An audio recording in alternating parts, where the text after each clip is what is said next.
We all end up doing something with our lives. How purposeful and satisfying this will be depends on many factors, but something that likely contributes is the encouragement and inquisitiveness by others when growing up about what we will be when we grow up.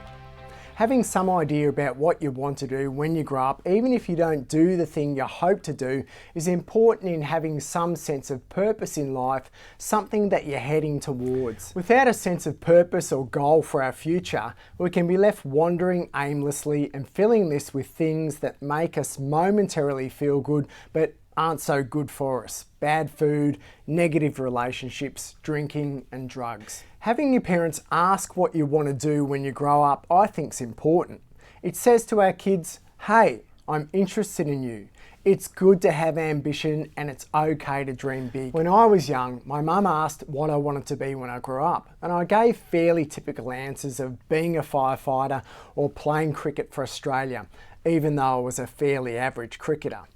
It was great that she asked and didn't squash my fantasies with reality, as it gave me space to imagine my future self, giving me hope and contributing to positive self-esteem. As useful as this was, I think I would have also benefited from being asked how I was going to make this wish come true. No criticism of my mum, she was doing the best she knew and probably better than what she'd experienced, but asking me how I might get to my aspirations may have helped me to think about how to get there.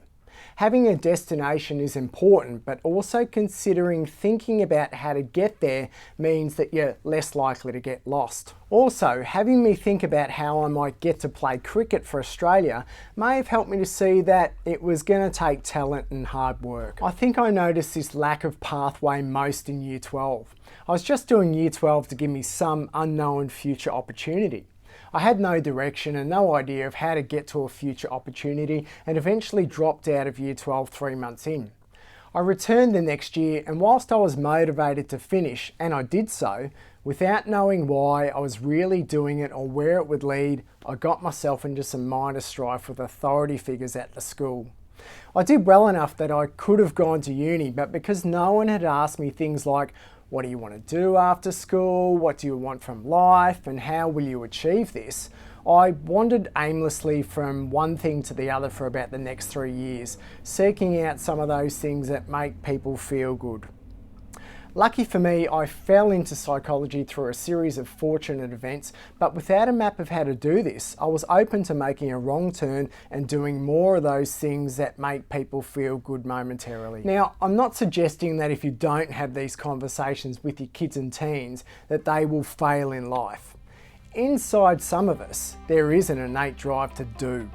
However, in wanting to give our kids the best chance they can to work towards something they want, asking things like, what do you want to do with your life and how will you get there, can go some of the way to supporting a life that could just be amazing. Bye for now.